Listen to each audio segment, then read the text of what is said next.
Yeah. You're not saying, gee, I wish the federal government would enforce the Second Amendment, right? That's one thing. You're saying, I wish the federal government would reinforce the idea that we should be licensed to carry guns. And that the federal government has the authority to do this. Oh, and we can trust them to just do good things with this regulation. Holy cow. You know the other thing that's been bugging me lately, okay, is these same people, right, conservatives, okay, that are talking about gas prices and gouging, right, and our Attorney General here, who's a conservative, right, Bill Schuette in Michigan, talking about going after gas station companies, whatever, for gouging or for price fixing, those sorts of things. Why do people want the government involved in these things? The same people, like you said, that talk about small government, limited government, keeping the government out of our lives. Why, when it comes to gas, and seemingly only gas, right? Yeah. I have never heard about the government going after the tennis ball industry for price gouging or price fixing. You know, it's funny you should say that because, you know, as Lovey and I go to the tennis courts and play quite often. Uh-huh. I take out my $1,000 bill and I bought some balls, and they were very expensive. And they were the first two you've ever had in your life. Okay, go ahead. That's it. I was just kidding. Tennis balls are expensive. Yeah, I don't know that they are or not. What's the?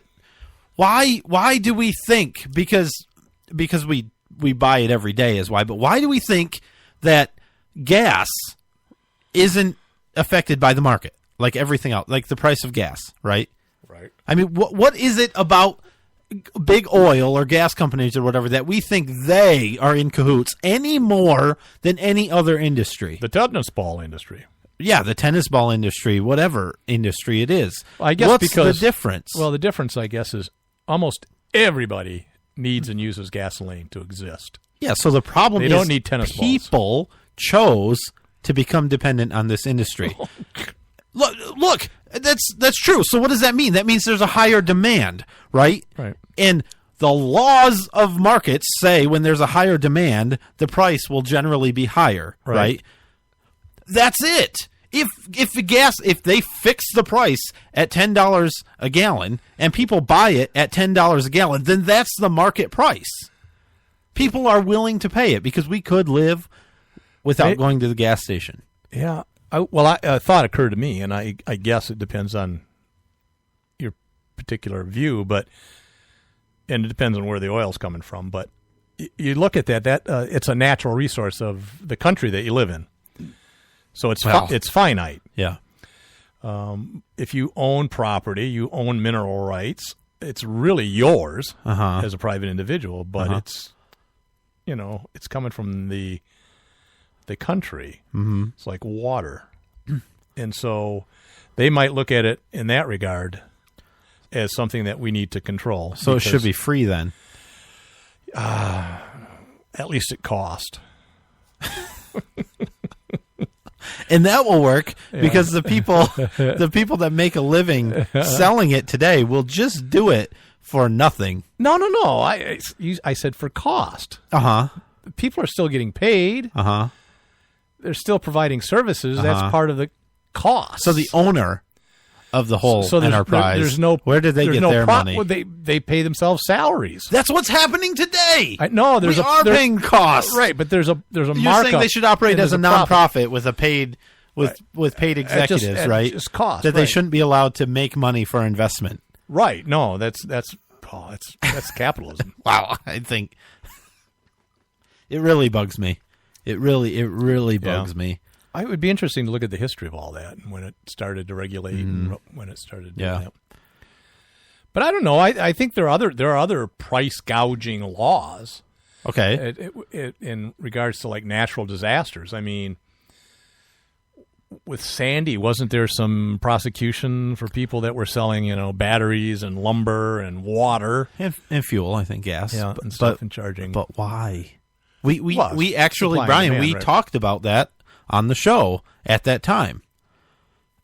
See, I know you don't remember that, but we talked about it because we were talking about $10 bottles of water, whatever. I don't remember what it was, and I said That's what the market demands, right? Because at the same time, what you had was volunteer groups giving that stuff away.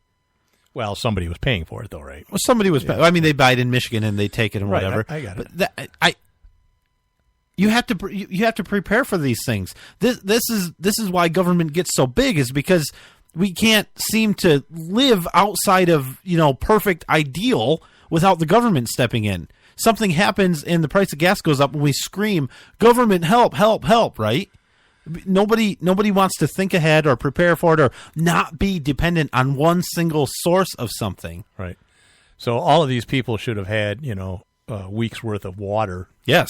In their home that got washed away. I mean, it's not funny at all. No, it's not. It's horrible. Somebody found water? Yeah, for $10 a bottle. So there you go. I don't know what to tell you. I don't know either. I think I don't know what to tell you. Speaking of natural disasters, that ties into this day in history. Ooh, let's do that because we've just got like 3 minutes left. 1883. Ooh, I remember that. That was about when McKinley started using the telephone for around there. Yeah, and when I was born for campaigning. Yeah, that was your first presidential election that you voted in, wasn't it? Right. Yeah, it was McKinley. 1883. On this day, someone released the Krakatoa volcano. What? They released it? The Kraken. Released the Kraken. Krakatoa. I was trying to make a joke. Okay. The most powerful volcanic eruption in recorded history. Ever? Or in just recorded history. Uh-huh. That man had witnessed and documented. Mm-hmm. A small uninhabited volcanic island located west of Sumatra in Indonesia. I mean, because the one that the dinosaurs saw, that was much bigger. That was a lot bigger, and that's really recorded in the geologic record. Yeah, the the geologic record. Look, this explosion was heard 3,000 miles away. That's not too far.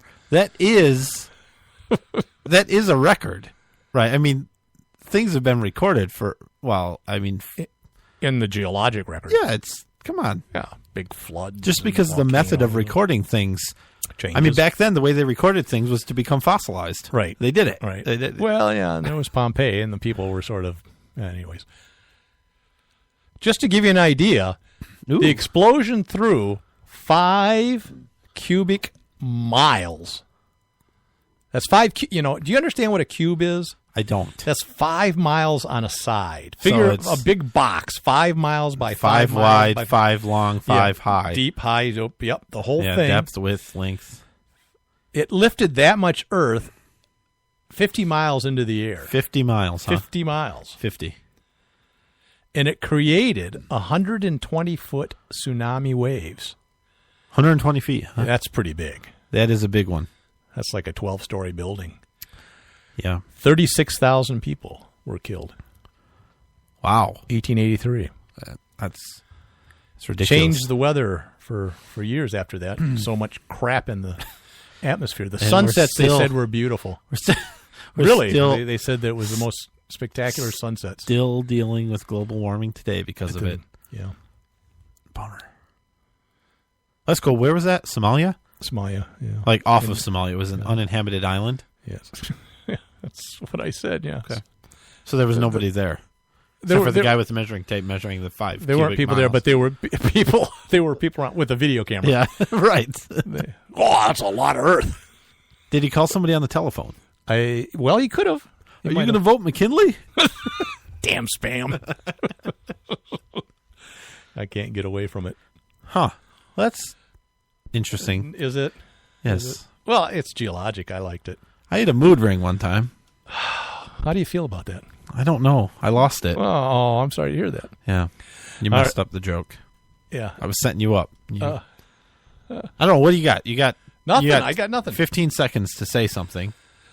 Well, I'd like to thank Jesus. Well, hang on. What? Next week we are going to be not on the air, right?